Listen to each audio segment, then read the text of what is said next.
পৌঁছাতে পৌঁছাতে সন্ধ্যা হয়ে গিয়েছিল। প্রায় ১.৫ ঘন্টা লেগেছিল যেতে। আবার আমার কাজিনের বাসায় দাওয়াত ছিল। সন্ধ্যায় রেডি হয়ে আবার বের হলাম। জার্নি করে অনেক টায়ার্ড লাগছিল। তারপরেও কাজিনের বাসায় সবার সাথে দেখা হবে তাই বের হয়ে পড়লাম। আচ্ছা, এই দৃশ্য দেখে আপনাদের কোন জেলার কথা মনে হচ্ছে? এটা কোন জেলা হতে পারে? কমেন্টে জানাতে ভুলবেন না। আমরা যাচ্ছিলাম আমার কাজিনের বাসার দিকে। কথা যদি বলি, ওয়েদার বেশ সুন্দর ছিল, ভালোই লাগছিল। দিন দুপুরবেলা আমার দাওয়াত ছিল তাই এই ড্রেসটা পরে বের হলাম।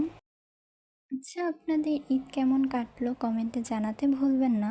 আসলে আমরা ঈদে বাড়ি যাই না সাধারণত, ঈদের পরেও যাওয়া হয় না, কিন্তু এবার আসলে গিয়েছিলাম, লেগেছিল তো আমরা পৌঁছে গিয়েছিলাম। আসলে আমার ঈদের ড্রেস দিন পরা হয়নি তাই ভাবলাম দাওয়াতে এসেছে যখন পরি।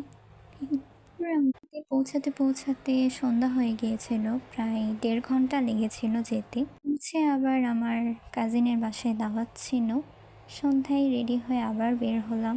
জার্নি করে অনেক টায়ার্ড লাগছিল। তারপরেও কাজিনের বাসায় সবার সাথে দেখা হবে তাই বের হয়ে পড়লাম। আচ্ছা, এই দৃশ্য দেখে আপনাদের কোন জেলার কথা মনে হচ্ছে? এটা কোন জেলা হতে পারে?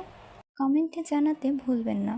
আমরা যাচ্ছিলাম আমার কাজিনের বাসার দিকে। কথা যদি বলি, ওয়েদার বেশ সুন্দর ছিল, ভালোই লাগছিল। দিন দুপুরবেলা আমার দাওয়াত ছিল তাই এই ড্রেসটা পরে বের হলাম।